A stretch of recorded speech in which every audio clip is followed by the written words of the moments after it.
Nobody knows this about Jon Gruden. Knock on wood if you're with me there, man. John Timothy Gruden. I'm just kidding. I don't know his middle name. Jon Gruden. What are the things that I learned from this man? Everybody sees Chucky. Everybody sees him getting in my face, me yelling back at him, all of these things. You see him yelling at his players, going crazy on refs. These poor refs, let me tell you. Are you out of your mind? Are you out of your skull? Get into what I learned about that. But this is a Super Bowl winning coach, man. This is a Hall of Fame coach. His name is in the Ring of Honor in Tampa Bay Stadium. What are the 5 things that I learned from him playing quarterback under him, playing my best football? Here we go. It's got me feeling really nicey. All right, at number 5, this man would get the most out of every single player. When we were in install meetings, the one thing that you would appreciate is we've all been there. You're sitting in a meeting. It's like, yeah, you're going through Dragon Line. You're going through All Go. You're going through Drive. You're going through Shallow Cross. You're going through these plays. It's like, this is the read, this is the read, this is the read. And if I'm the F receiver, eventually I'm like, man, I'm 4th and 5th on these progressions. If I'm the Y, I'm looking at it like, man, when do I get the ball? If I'm the running back, when am I involved in the pass game? You know. And what Jon Gruden would do is he made everybody in that room feel like their moment was going to be the moment that won or lost us that football game. And he would be like, hey, we're going halfback choice out of this personnel. Josh Jacobs, this is your route. If we get this, Derek's going to check this. You're going to get the ball here. You're going to shred, and you're going to whoop this guy. You're going to get the ball, and we're going to go. Waller, if we get Derek's going to check to this. You're going to run this. You're going to beat 33 on this coverage. You're going to come flat. You're going to catch the ball. It's going to be a first down. But if you want to score, feel free. And all of a sudden, he's going through the plays. He's going through every personnel, the full Alec Ingold, Foster Moreau, Derek Carrier. He's talking to the receivers, all X, Y, Z, F. He's going through all of them out of 10 personnel. And he was like, man, you got to play Y if the tight end goes down. He had a plan, a contingency plan for everything. And this man, he would tell you that the contingency plan is even more important than the plan itself. Everyone in that room felt like when their moment came in that game, it was going to be their moment that helped us win that game. And when you went out to practice, everyone was alert. Everyone was in tune. Not only were the meetings hilarious, everyone felt like they were a part of winning that game. And when we go out to practice, you'd feel that energy. All right, number 4 thing I learned from Jon Gruden. I had never heard anybody say this until I met this man. He would come up to me after a tough loss and he'd say, Derek, we'd never lose. We just ran out of time. And I'd be like, what are you talking about? Winning is the only thing that matters. And he would say that because he was so process driven. Just like Kobe would always say, it's about the process. The results, those are going to come. Those are going to take care of itself. If we all keep doing the process right, the results will come. And he was always right with that. And so one thing I learned from him is that, man, we don't ever lose. Man, we just ran out of time this time. It's time to get back to work. It's time, no matter if we won or lost. But he would always say, hey, we just ran out of time. And when we'd win, he'd say, we just ran out of time from scoring 70. Yeah, we scored 35. Yeah, we scored 38 points. Yeah, we scored 40. But hey, we could have scored 70. All right, let me show you why. It's all about the process. Let's go correct it on the film. Let's get better. It's the process. And that's one thing I loved about him. And one thing that motivated me and pushed me every day I came in that building was that, man, we don't ever lose. And man, we just ran out of time. So it's all about the process. It's not just one game the next, one game the next. It was always a steady climb. Did we do that right? Okay, next time we do it, let's do it better. Let's do it better. Let's do it better.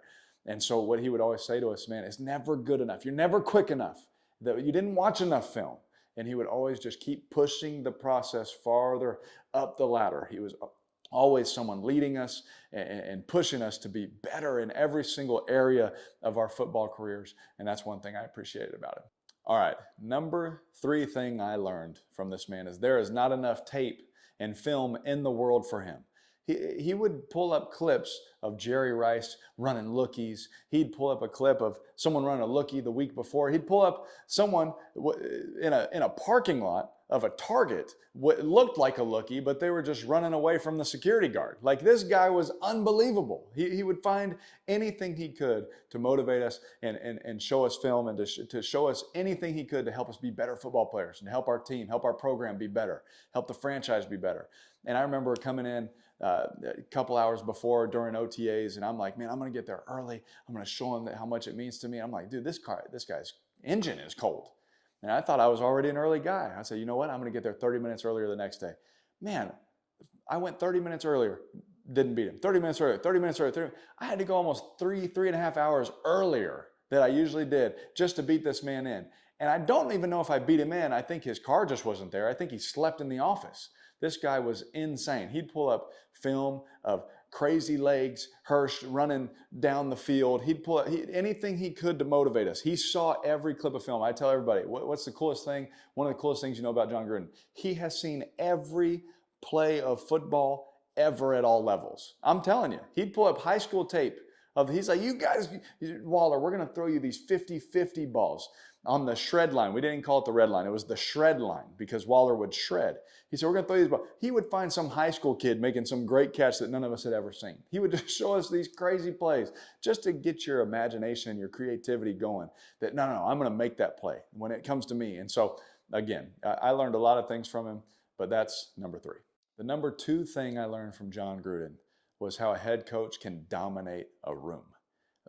I've been to dinner with this man a million times. There's no one in the whole restaurant that is dominating the conversation and dominating the stories and dominating anything like the way that Jon Gruden would.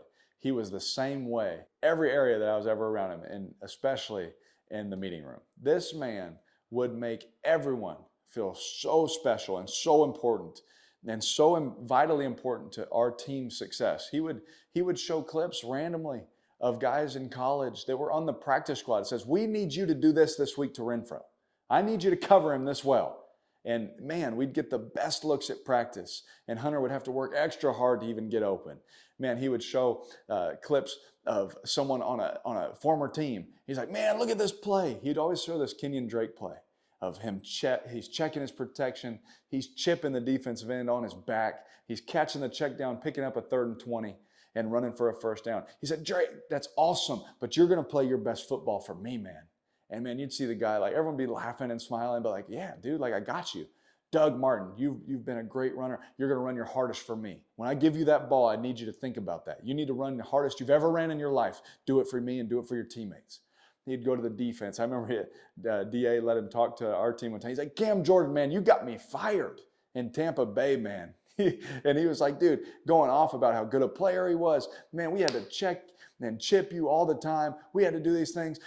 Make them feel your presence, man, in this game. Man, just the feeling you would get, the emotion you would get from him in those meetings and the way he would dominate that space.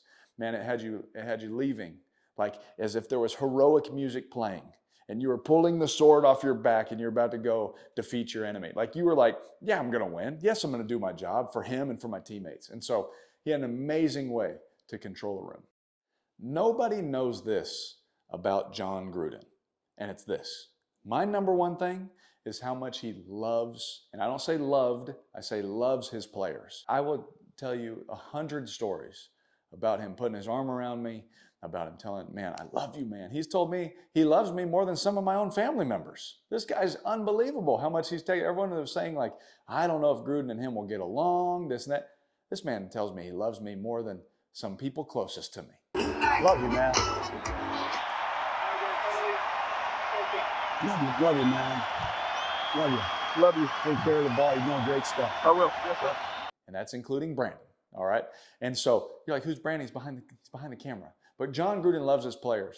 Everyone sees us yelling at each other face to face in Arizona with my ex-teammate Josh Harper in the background, like, dang, should I break this up? Are they going to swing? That was right before we went on a 2-minute drive to win the game. All right. But no one really understands the love he would have for his players. Man, you would see him rip somebody, but he'd be the first person there to celebrate him. He genuinely, you could feel it. Players know. All the players know. If you're a player and you see this, you know if a coach is real and you know if a coach is fake. This man is as real as they come. He genuinely just wanted you to have success. He would stay up at night. He couldn't sleep. This man can't sleep.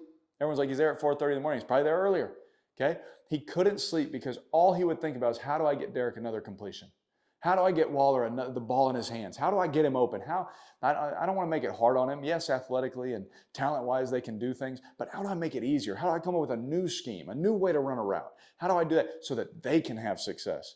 I've never felt that the way I felt that from Jon Gruden, how he genuinely loved us and cared for our success as individuals and as a team. So that's the number 1 thing I've ever learned from him, is really how to genuinely love your players. All right, we got a bonus one for you. look, we've been to dinner with Coach Gruden and Cindy many times. We've been to their house. We were neighbors, all right? We saw their dogs all the time, all right? What is one thing that you think I learned from Coach Gruden? Well, besides imitating him every night at the dinner table as you explain football with his voice to a T, I would say probably your intensity and the way you explain football and the way you love football. Yeah, that's probably my top choice. I love football. And yes, I do imitate Coach Gruden when I'm coaching my kids or just talking to them about finishing their plate at the dinner table. So I can't help myself. I just keep getting reminders of Coach Gruden. We were in every team meeting, every offensive meeting ever. He would always be like, Derek, I want, come what? I said completions, because he'd always make you finish the sentence, okay? I want effort. You know, he would always make you. We got to be discipline. We'd run a corner route. Foster, I want, what's that word I can't say, Foster? I want width, all right? And so he would always make you finish. So one time in a meeting, now, completions was the answer forever, all right? Completions is what he wanted. He's in the team meeting. He's like, look, Carr, he's going through his thing. I want what? I was like, completions. He's like, no, I want communication, you idiot. Knock on wood if you're with me there, man. And so anyways, hey, Carr, that's what he would tell me all the time. Hey, you got to love the misery, man. It's good stuff. If you enjoyed this video, man, check us out on our socials right here. Maybe I'll do more Gruden impersonations. I don't know.